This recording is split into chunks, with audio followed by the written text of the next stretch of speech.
এই মসজিদের ভেতর এমন কিছু অমূল্য সম্পদ রয়েছে যা দেখে চমকে যাবেন সবাই। ফরিদপুর শহর থেকে 7 কিলোমিটার দূরে এই পবিত্র মসজিদে রয়েছে হজরত মুহাম্মদ সাল্লাল্লাহু আলাইহি ওয়াসাল্লামের দাড়ি মোবারক ও হজরত আলী রাদিয়াল্লাহু তাআলা আনহুর গোপ মোবারক। এছাড়া সাহাবী, বড় পীর ও অলি আওলাদের ব্যবহৃত মহামূল্যবান বস্তুও রয়েছে এখানে। সেসব দেখাতেই আজকের এই ভিডিও।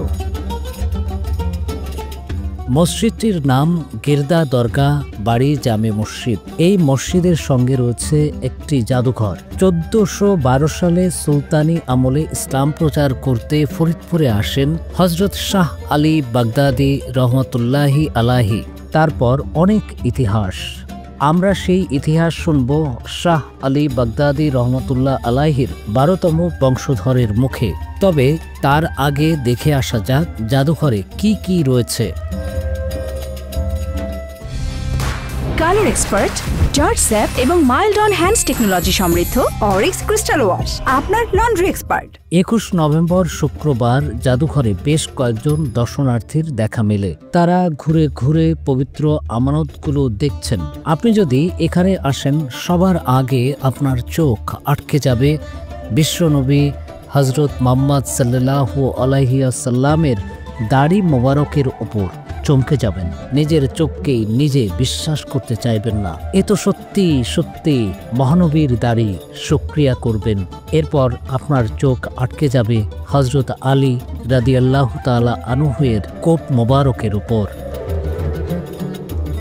পাশেই কাচের বাক্সে সংরক্ষিত রয়েছে জান্নাতের সর্দার ইমাম হাসান ও ইমাম হুসাইন রাদিয়াল্লাহু তাআলা আনহুর পবিত্র জোড়। দেখতে পাবেন বড় পীর হজরত আব্দুল কাদের জিলানী রহমতুল্লাহি আলাইহির ব্যবহৃত জুব্বা। হজরত শাহ আলী বাগদাদি রহমতুল্লাহি আলাইহির জায়নামাজ, পাগড়ি, মাছের দাঁতের তসবি, চন্দন কাঠের খাবার পাত্র এই জাদুঘরে রয়েছে। হজরত শাহ মাদার রহমতুল্লাহ আলাইহির গায়ের ফতুয়া দেখতে পাবেন। এই শাহ মাদারের নামেই মাদারীপুর জেলার নামকরণ করা হয়। এই মসজিদ ও অমূল্য বস্তুগুলো নিয়ে দর্শনার্থীরা কি বলছেন চলুন শুনে আসা যাক। গিরদা দরগাহ বাড়ি জামে মসজিদের এখানে ভিতরে একটি মিউজিয়াম আছে। এই মিউজিয়ামের ভিতরে হজরত শাহ আলী বাগদাদির আনিত উনি নিয়ে আসছিলেন। উনি ওনার নিজের গায়ের জামা, নিজের পাগড়ি, চাইনামাজ, খানা খাওয়ার বর্তন বা প্লেট এবং একটি তসবি আছে, মাছের দাঁতের তৈরি তসবি। সেই সাথে আরও আমাদের নবী করিম সাল্লাল্লাহু আলাইহি ওয়াসাল্লামের দাড়ি মোবারক এবং আমাদের হাসান হুসাইন রাদিয়াল্লাহু আনহুর জুলফ মোবারক। সেই সাথে আছে হজরত আলী রাদিয়াল্লাহু আনহুর মোস মোবারক। আর শাহ আলী বাগদাদি আরও নিয়ে আসছিলেন হজরত শাহ মাদার নামে একজন ছিলেন, যার নামে মাদারীপুরের নামকরণ। সেই শাহ মাদারের গায়ের জামা এবং আমাদের বড় পীর আব্দুল কাদের জিলানির একটি গায়ের জামা। এই জিনিসটা নিয়ে অনেকে অনেক গুজব ছড়ায়, যেরকম এই মসজিদটা একা একা হয়েছে বা এখানে আরও অনেক কিছু হয়। আসলে এরকম কোনো কিছুই আমরা আজ পর্যন্ত শুনছি বা দেখিনি। তাছাড়াও এইখানকার এই যে এই জিনিসগুলা, এগুলা দেখলে ইমানের ইমান বা আকিদা এরকম একটা পর্যায়ে চলে যায়। আল্লাহ তাআলার রহমতের একটা অনন্য দৃষ্টি এইখানে আসলে দেখা যায়। আলহামদুলিল্লাহ, যারা ইসলাম প্রচার করছেন তাদের সেই নিদর্শনের দিকগুলো যে আমরা দেখি, তাহলে অবশ্যই আমাদের ঈমান বৃদ্ধি পায় এবং তাদের প্রতি আমাদের মহব্বত বেড়ে যায়। আমরা দেখতে পারি দূর দূরান্ত থেকে মানুষ আসে এখানে দেখতে, যে আমরা আমাদের নবী রাসূল সাল্লাল্লাহু আলাইহি ওয়াসাল্লামের দাড়ি মোবারক, এটা সৌভাগ্যের ব্যাপার দেখতে। ইনি হলেন সৈয়দ সেলিম আলী, হজরত শাহ আলী রহমতুল্লাহি আলাইহির 12তম পুরুষ।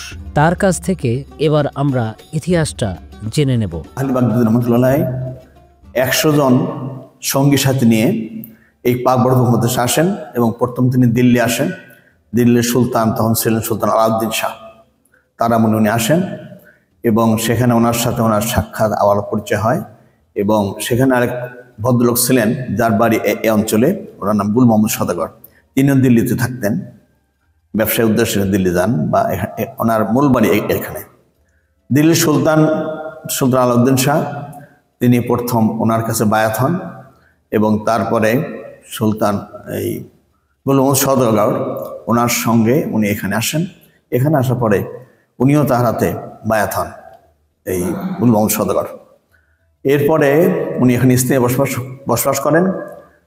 দিল্লির সুলতানের এক কন্যা ওনার সাথে বিবাহ দেন এবং সেই স্ত্রী এখানে আসেন। পরবর্তীতে গুল মোহাম্মদ সওদাগর, যে ওনার এক মেয়ে ছিল, যে বুজরুগ নামে পরিচিত, উনি তাকে বিবাহ করেন। এই দুই স্ত্রী নিয়ে উনি এখানে বসবাস করেন। ওনার সঙ্গে নিয়ে আসেন রসুল করিম সাল্লাল্লাহু দাড়ি মোবারক, হজরত আলী রাদিয়াল্লাহু আনহু মোস মোবারক, হজরত হাসান এবং হুসেন রাদিয়াল্লাহু আনহু দাড়ি মোবারক, জুলফ মোবারক, এবং বড় পিসের একটা গায়ের জামা এবং শাহ মাদার রহমতুল্লাহর গায়ের ফতোয়া। এই 5টা জিনিস উনি সঙ্গে নিয়ে আসেন এবং পরবর্তীতে উনি আরেকটা দাওয়া সেন্টার তৈরি করেন। এখানে একটা দাওয়া সেন্টার ছিল। এত অঞ্চলে তখন হরিশচন্দ্র ছিলেন এই অঞ্চলের এই অঞ্চলের দায়িত্বশীল বা ওই সময়ের মালিক, পরগনার মালিক। উনিও ওনার দল বল সহ করে মুসলমান হন এবং পরবর্তীতে তিনি আরেকটা দাওয়া সেন্টার তৈরি করেন। সেটা হলো বর্তমান মিরপুর 1 নম্বর, যেখানে ওনার বর্তমান মাজার অবস্থিত। তিনি এখানে দাওয়াতি কাজ সেখানে যান এবং সেখানে ওনার মৃত্যু হয়। বড় ছেলে শাহ ওসমান রহমতুল্লাহ আলাইহি, তিনি তার সাথী ছিলেন।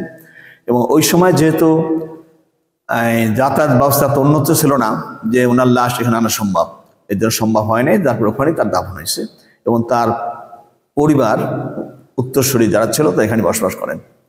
পরবর্তীতে ওনার 4টে জিনিস সহ বাকি 5টা ওনার ব্যবহার 4টে জিনিস আছে এখানে। সেটা হলো ওনার গায়ের ওনার একটা তসবি যেটা মাসির দাঁতের তৈরি, খানা খাওয়ার বর্তন যেটা চন্দ্রকান্তের তৈরি, একটা জায়নামাজ, একটা পাগড়ি। এই 5 আর 4 9টা জিনিস এখানে সংরক্ষিত অবস্থায় আছে। ওনার মৃত্যুর প্রায় 100 বছর পরে অর্থাৎ 1013 সনে একটা মসজিদ স্থাপন করা হয়। সেটা হচ্ছে পাথরের মসজিদ একটা স্থাপন করা হয়। সেই মসজিদ যেহেতু পদ্মার পাড়ে ছিল এই মসজিদটা, এবং তো পদ্মার খরচটা তো মসজিদে ভেঙে যায়। ভেঙে দেওয়ার পর এখানে পরবর্তী একটা মসজিদ স্থাপন করা হয়। সেটা 1978 সনে বর্তমান যেটা অবস্থান আছে, বর্তমান যেটা আপনারা দেখছেন, এটা হলো বর্তমান মসজিদ। 1978 সনে সৈয়দ আলী হাসান সাহেব যখন শিক্ষা উপদেষ্টা ছিলেন, জিয়ার আমলে, জিয়া রহমানের শিক্ষা উপদেষ্টা, শিক্ষা এবং সংস্কৃতি, উনি এখানে আছেন। উনি আমাদের পরিবারের সদস্য। উনি এখানে বর্তমান উনি স্থায়ী বসবাস, ওনার মাগুরা। উনি মৃত্যুবরণ করছেন, বর্তমান জীবিত নাই। তা উনি আসার পরে উনি একটা সিদ্ধান্ত নিলেন যে আমি একটা মসজিদ করে দিই। তখন সরকারি সহায়তায় তিনি একটা মসজিদ করেন, যেটা বর্তমান মসজিদ। পরবর্তীতে আস্তে আস্তে এই মসজিদের অনেক উন্নয়ন হয়েছে, ডেভেলপ হয়েছে, বা কারিগর্য অনেক বাড়ানো হয়েছে।